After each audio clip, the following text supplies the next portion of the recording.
Thanks, Basil. I just want to give you a bit of an insight into the Saturday afternoon team. We're a bunch of unique individuals.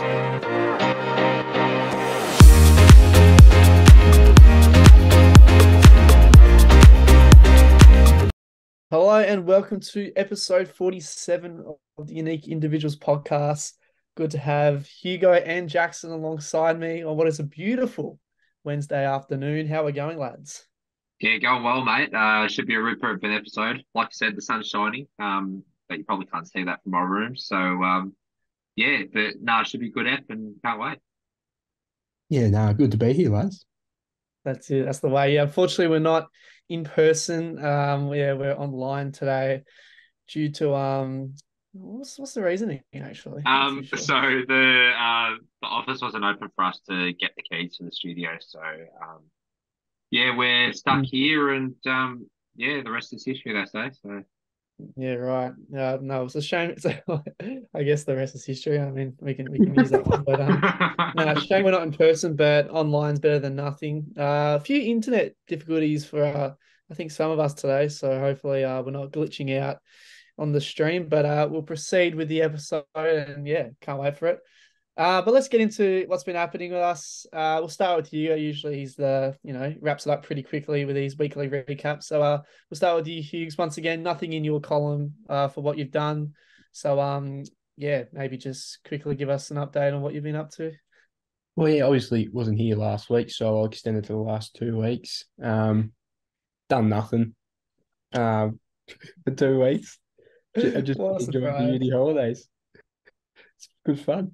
Well, mate, you weren't with us last episode due to you going to the movies with your other friend group, watching Five Nights at Freddy's. Give us an update on the movie and I guess your thoughts and feelings coming out of the cinema. It was a decent movie. I was hoping for a little better. Um, Probably wouldn't go and see it in the cinemas again. Like, it wasn't as scary as I thought it was going to be, which is a bit of a letdown, really. But no, it was solid enough. so Fair if we enough. go on to the scary scale, yeah. You've got Five Nights at Freddy's. Where does Oppenheimer sit? Well, Oppenheimer wasn't a scary movie. It was just a depressing film that made you realize that the world could end at any moment. It scared you though. Depressing Oh, poor film. Hughes. It's quite Poor deep. Hughes. So let's move on before we all go down in the downward spiral. Uh, well, hopefully, Hughes, you're in a good place. Yeah, we're here for you if you need it. Okay then. So as usual, Hugo has nothing on really, so he's just living the chill life with no uni at the moment. So good on you, mate. You deserve it. We got to Mansell because usually he has a bit more to talk about. Yeah. Went to the United versus Wildcats NBL game the other day. A bit controversial as well with the finishing, which I know you got a bit to say, but I guess how was it for you, mate, in the media box once again? Yeah, no, it was definitely a great game. I reckon probably the best basketball game I've been to. It was just one of those games where I think I went with Rhonda as well, and old mate J Mac as well came along with us. And Rhonda said to me beforehand, he's like, I could sense an upset here. He's like, it's just one of those things where it could go anyway. If United with the week's break and everything like that haven't had too much to really, I suppose, ponder and everything like that. Sitting pretty on top could go anyway. Um, it doesn't help having what three injuries happen in the first half, one in the first minute, which wasn't ideal. But you go to Delhi and JLA, and they were able to put it together off the bench. Delhi first came back after that concussion, and push it to the edge. A couple of decisions didn't go United's way in terms of fouls and everything like that. The NBL came out yesterday and said that one of them was wrong, and United should have had a chance to shoot for the win, and that the other one was ticked off on. But the atmosphere in there was nothing like I've ever heard before. It was it was absolutely electric, especially with the final two free throws that the Wildcats had. If they made one even, they were going to win the game, and they missed both of them. And I asked the coach Steve Vickman after the game about whether that had any impact on the game at all, and he said that Usher missing those two free throws was down to the crowd and how they went about it and everything like that, and the way they put him off, and yeah, but he wanted to see clarification on those fouls. I probably won't go into it much. I covered it all on the Inner Sanctum anyway, so if you want to have a look at it there, you're more than welcome to. But yeah, end up going to overtime and United just ran out of legs, and yeah, but it was a good game all in all. Just a shame that this happened when it did. So yeah. No, fair enough. It definitely sounds like a good game to go to, especially in the media box there. Anything else, Mansell, that happened with you over the week? Well, did a couple of little things like, just your normal standard week, but had a games night on Friday night actually. Us umpires, sort of like an end of season catch up, just to sort of sign off before we go our separate ways. And the umpires get into trouble. Nah, it was pretty low key actually. We were playing games, and 1 minute, 1 minute it's like 10 o'clock. Next thing you know, it's 4 a.m. So it was a pretty enjoyable night. A lot of laughs had. We had played the logo board game to start off with. A bit of a favourite in the Mansell household, which we're able to pass on. Had this other game that I've got, which basically it's like guess the song pretty much, and it's actually pretty good game. Then it turns out to you just playing music and everything like that. It was good night. Had by all, so that's what I had. That's it, mate. What about you, mate? I know you had a bit of fun with the Melbourne Cup winner yesterday. Managed to pick that somehow in the million tips that you had, and I'm sure we envy that in some way. Talk us through it, and then everything else you did over the week. Yeah, well, obviously we all had a bit of probably all had a punt Melbourne Cup day. But yeah, I was lucky enough to get to win a bit of money this year, unlike last year. Didn't win a single cent. And was regretting my decisions. But no, this year was definitely a better year for me.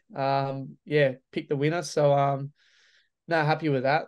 Got a few hundreds in, so I'll take that and be on my way. But it was a good day on the punt. Went to the neighbour's house, Janice, bless her. Had a nice lunch there. It was a really good day out. She loves the Melbourne Cup, and it's a family tradition for her to really celebrate it. So it was a great day at her house. And then early in the week, obviously indoor footy. Had my second game after last week's podcast. The scores I will quickly check.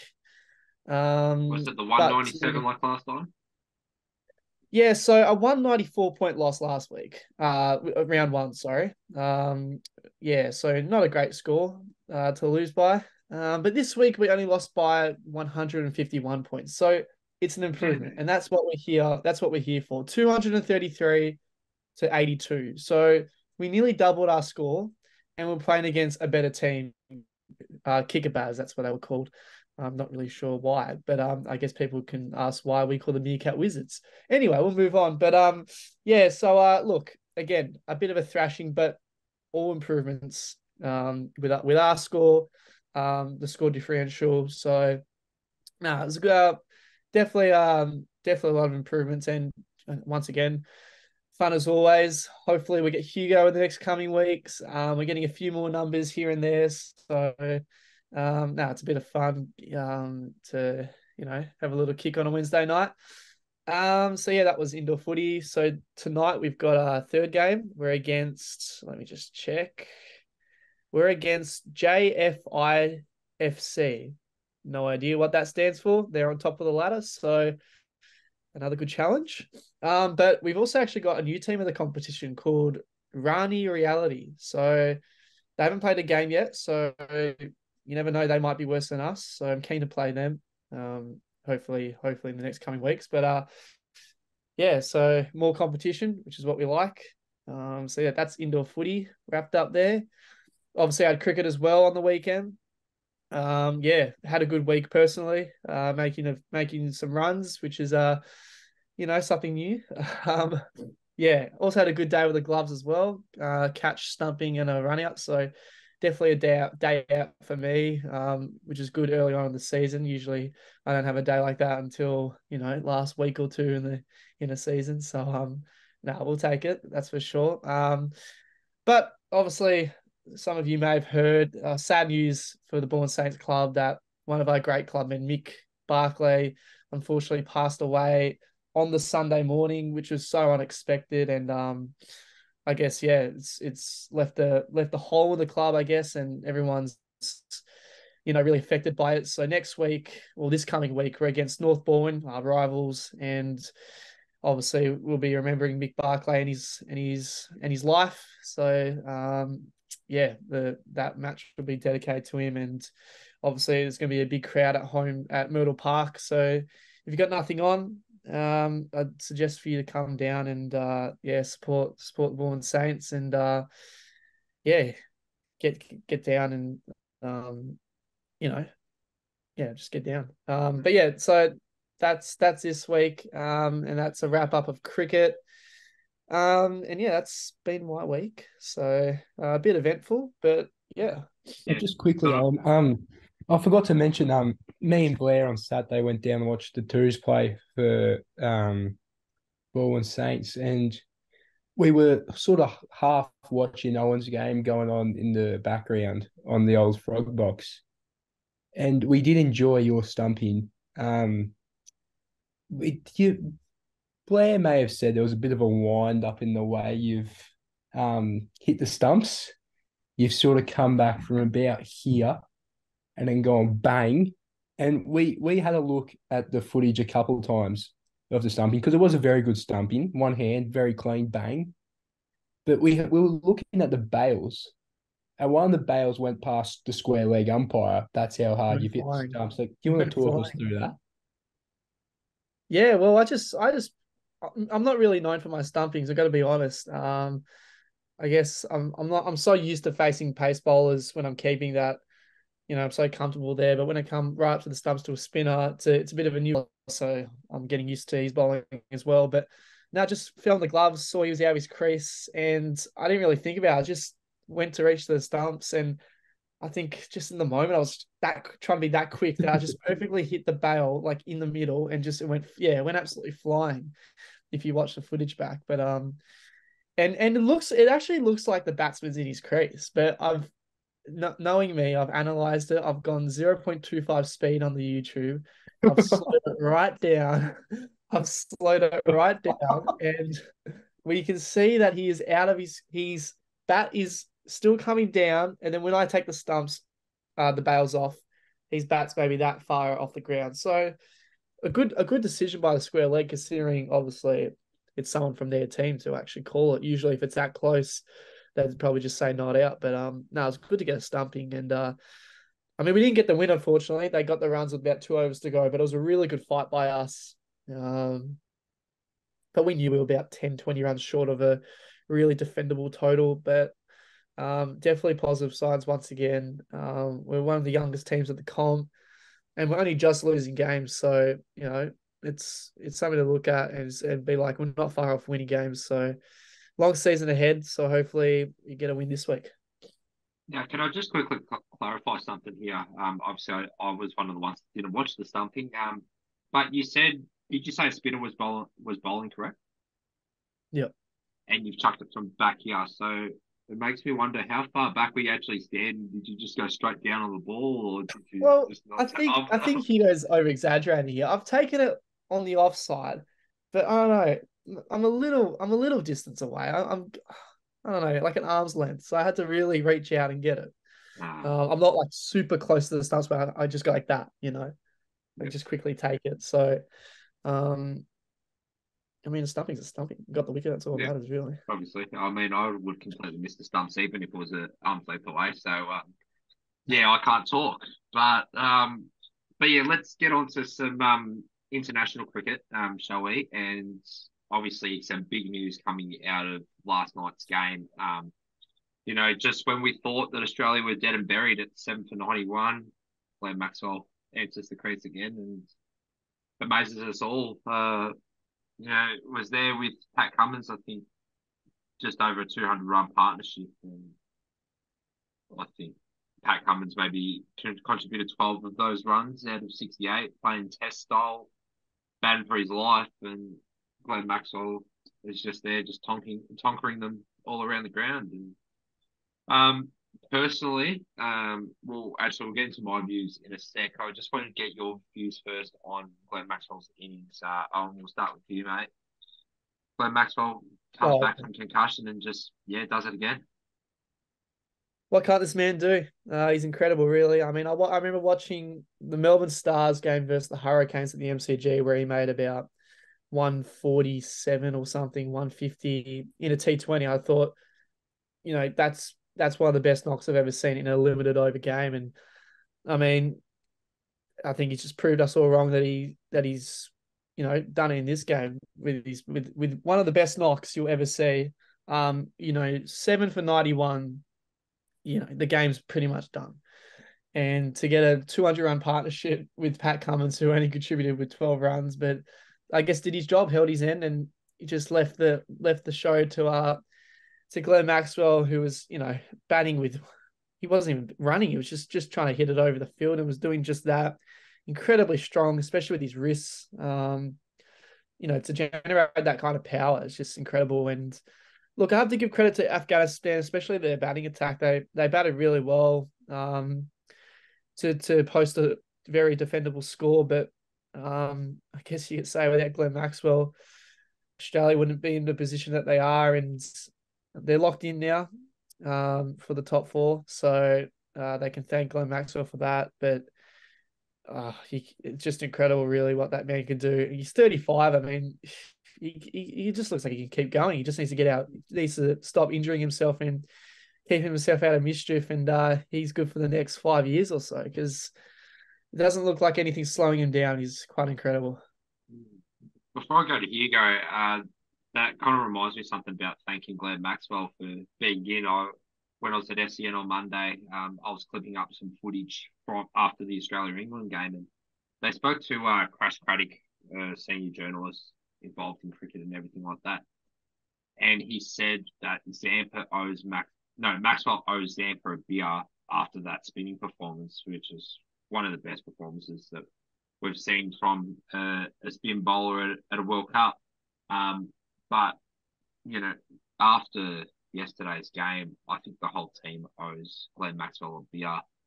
I think it was probably one of the greatest batting performances I've seen, or just about anyone has seen in the limited overs game. Like I said, in a one-day World Cup, probably best performance you'll ever see, and definitely a history-defining moment. But that being said, before I get your thoughts, Hugo, I still reckon that besides Maxwell, that has got to be the worst performance by an Australian team in the World Cup. To be 7 for 91 without Glenn Maxwell in there, letting Afghanistan get to 292. The bowling I've spoken about for ages. We need to be better with our bowling. We can't win a World Cup with the bowling that we've been showing at the moment.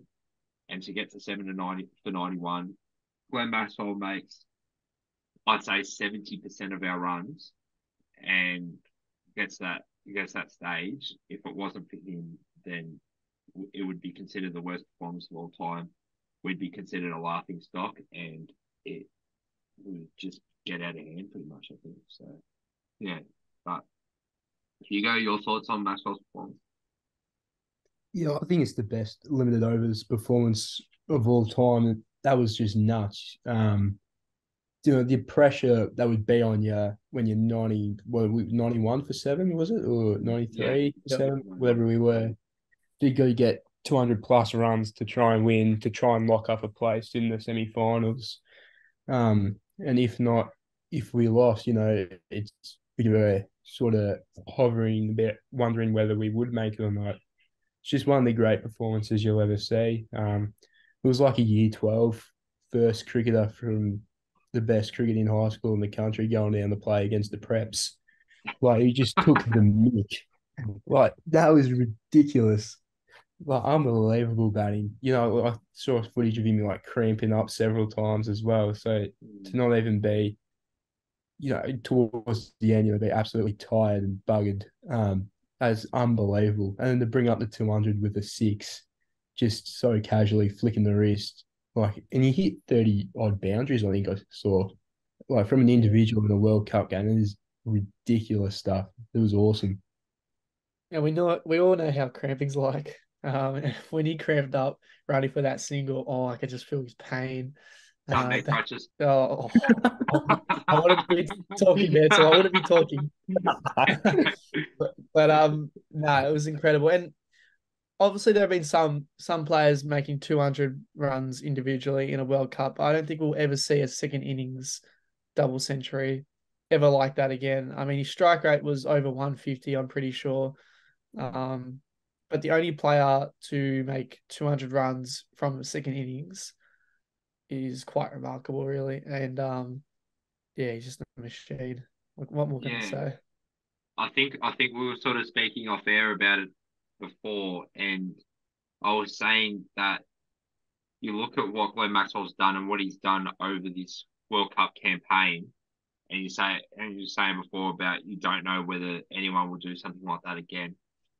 You look at the way Glenn Maxwell's gone, it makes you wonder that the sky's not even a limit for him. Like, it could just go above and beyond things that are just out of this world. And we look at what he's done. We thought that this was inevitable, and now you look at it, you're trying to fathom what's going on, and you realise, well, that's just Glenn Maxwell for you. He's capable of doing these things, and it makes it really enjoyable because then you sit back and you look at Maxi to think, what can he do?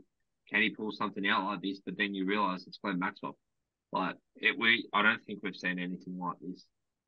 Even from him, I mean, we knew he was capable of doing stuff like this, but not to this extent. And I don't think there's a player in the world at the moment that is capable of doing what he's doing. No, I agree.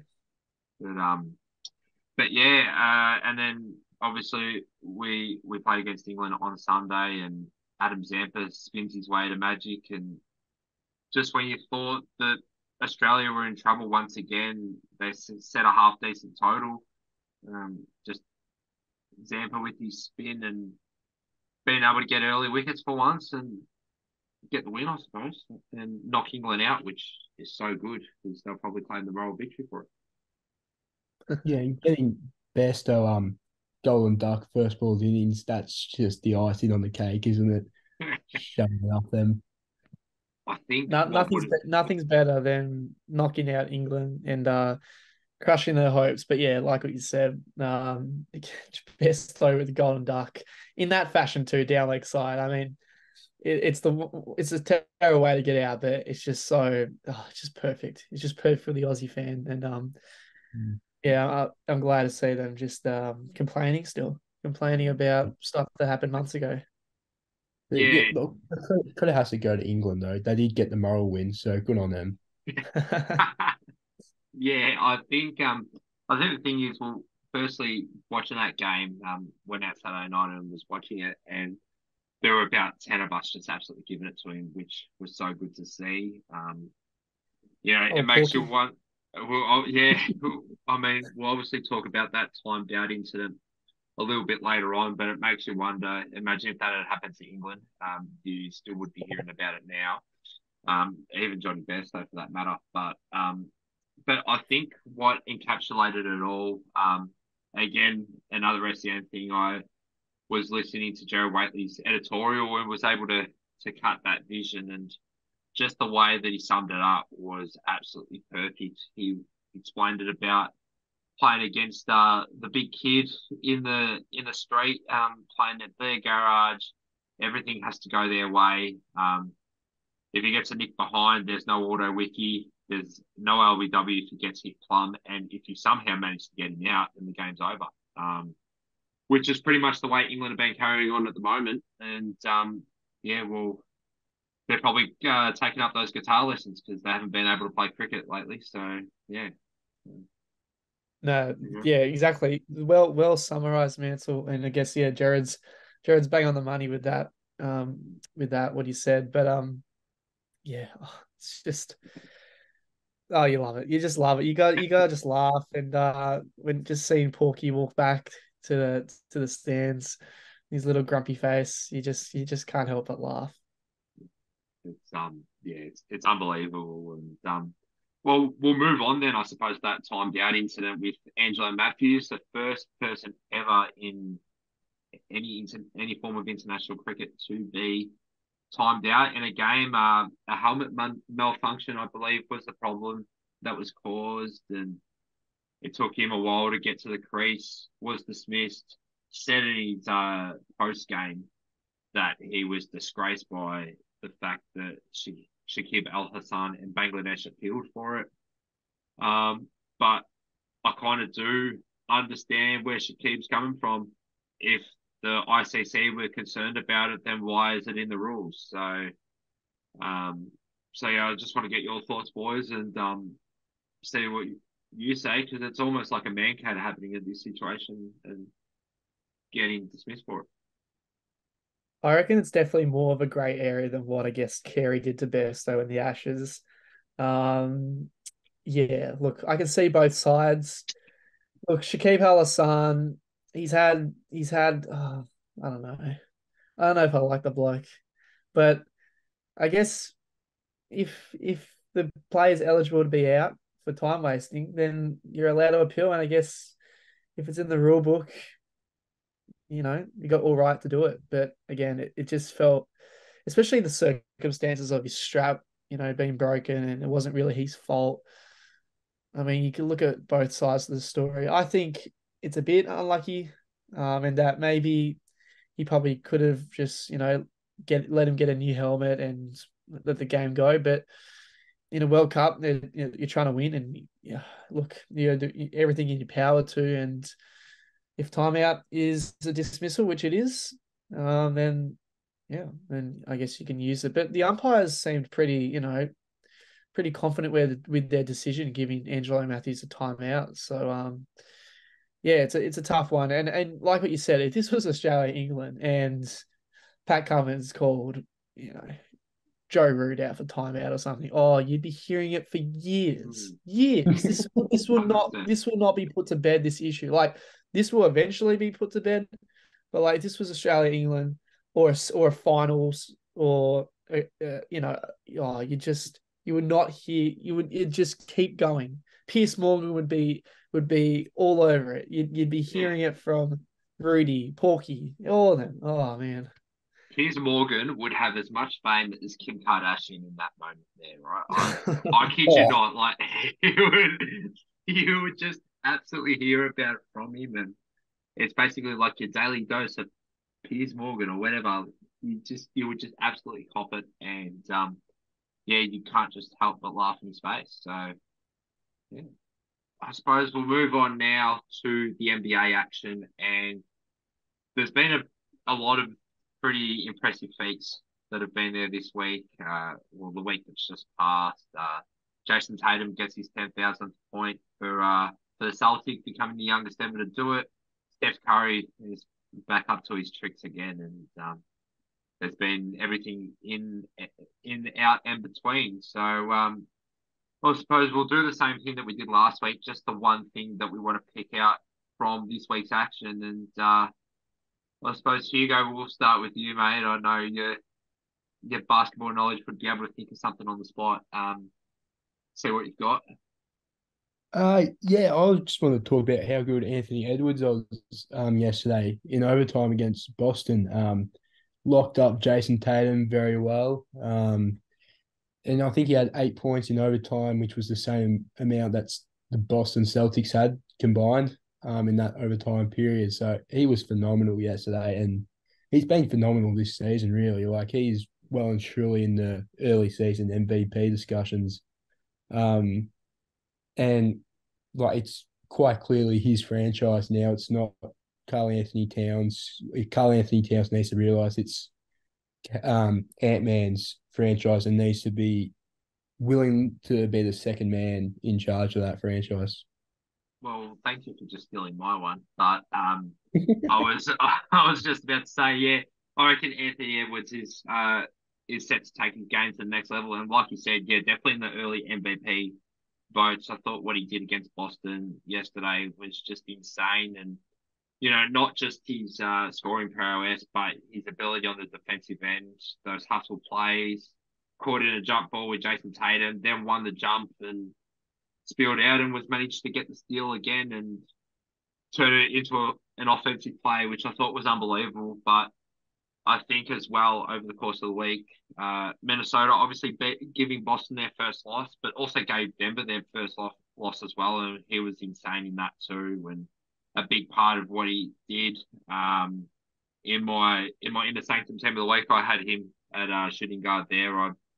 I nearly put Luka in, but I realised just the well-rounded consistency that Anthony Edwards had was just amazing. And yeah, his ability to do that, I think you're on the money with it being his franchise and not Karl Anthony Towns or Rudy Gobert, because they've been pretty woeful over the last couple of seasons, and Edwards has sort of been that shining light and will be and could be the reason why they might make the playoffs this year. But yeah. Owen, what about you, mate? I'm just gonna look at the Knicks because I don't know. I guess they're my team and I know a bit about him. But talking about record breakers, RJ Barrett, youngest Knick to reach 5,000 points. It might not mean too much to, I guess, anyone else who doesn't support the Knicks, but looking at the Knicks and their future, I think RJ Barrett's definitely the one to build a team around in years to come. And Knicks won yesterday, beating the LA Clippers. But I was going to look at Jalen Brunson, only 7 points from 35 minutes. But I was going to say RJ Barrett, Julius Randle, who's,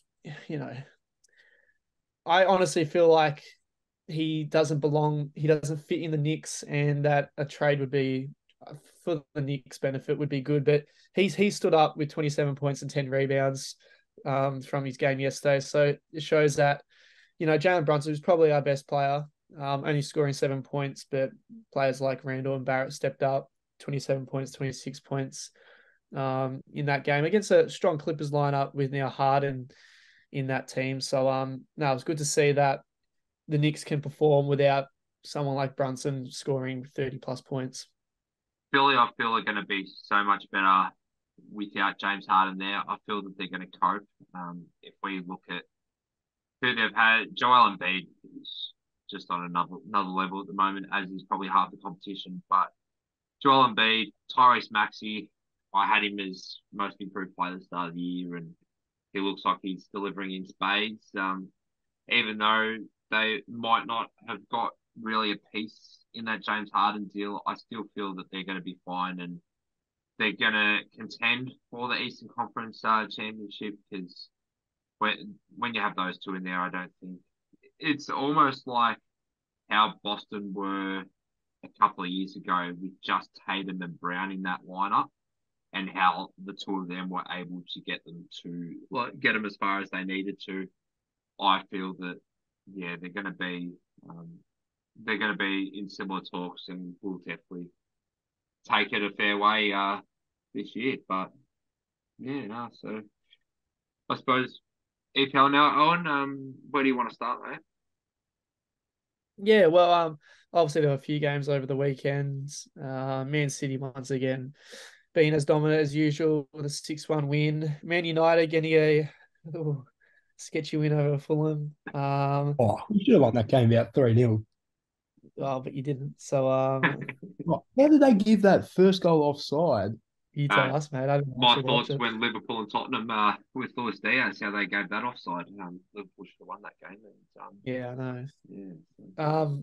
Liverpool with a draw against Luton Town, which is 2 points that that have gone from us.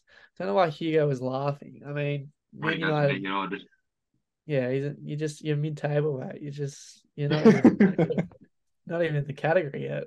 But I guess the two games of the week. I mean, you look at Newcastle Arsenal. That was a very controversial game. As much as I dislike Arsenal, that goal scored by Anthony Gordon, the lead up to it, you could say, was it out of play? Was the ball out of play? And I thought Gabriel got pushed in the back by Jolinton, but they paid the goal, and Arteta after the game was fuming with the decisions made, and was saying that he's going to take it up to I don't know what the head of the EPL is, the Umpires Association or something. I'm not too sure. I will say one thing on that game. Obviously, I don't know much in terms of the foul, whether the foul was there or not. But in terms of it being out of bounds or not, I think this is probably the common misconception if I compare it to AFL umpiring with goal umpiring, how it was. Obviously, you don't have the angle for it, but if you think about it straight on the line and you look at the angle that you're seeing, there's always that slight bit that, if you look into that if you look zoomed up into that camera, the whole ball has to be over the line, which I think some people or most people might not truly understand with that part. So the whole ball has to have crossed the line, and if there's a slight bit, even if it's a fingernail almost, that ball is still in play. So it could have easily been in that regard there, but in terms of the foul, I have no idea, obviously, in terms of my soccer knowledge from there. But yeah, call it what you will. Newcastle got that win. The foul looked like a push in the back. I mean, Jolinson had two hands in Gabriel's back, and I guess in any sport you're gonna call that a push in the back and a foul or a free kick. But yeah, like we were saying, man. So I guess I didn't really show the best camera angle for that vision there, if it was out of bounds or not. So it's always hard to tell. But yeah, if a little bit of the ball is on the line, then it's still in place. So look, I think Arsenal have a bit to say and have a case to say when it comes to if that goal should have been allowed with two of those controversial decisions. But I guess Newcastle take the win, the home win, and move on to the next. But then looking at another game, Tottenham and Chelsea, Ange Postecoglou's Spurs with their first loss of the season. Didn't help, of course, with the red card from Romero in the 33rd minute. Down to 10 men, and then they lost another man, so they were down to 9, and then by then, Chelsea were able to get a few late goals and win quite convincingly. Nicholas Jackson with a hat-trick as well, so interesting to see. But I suppose it's just about us done, isn't it? What do you think? I reckon, yeah. Good at boys. Now I don't know if we're back next week or not. We'll see how we go. We've obviously got a few things to work out, but that information will be communicated on the socials. So stay on there, and if you're not on there, get on there, because we appreciate your support. So yeah, that's it. Now, but good episode, boys. Hopefully we're back soon. But thank you to all the listeners out there. Make sure to keep up to date with the socials, and we'll catch you guys all next time.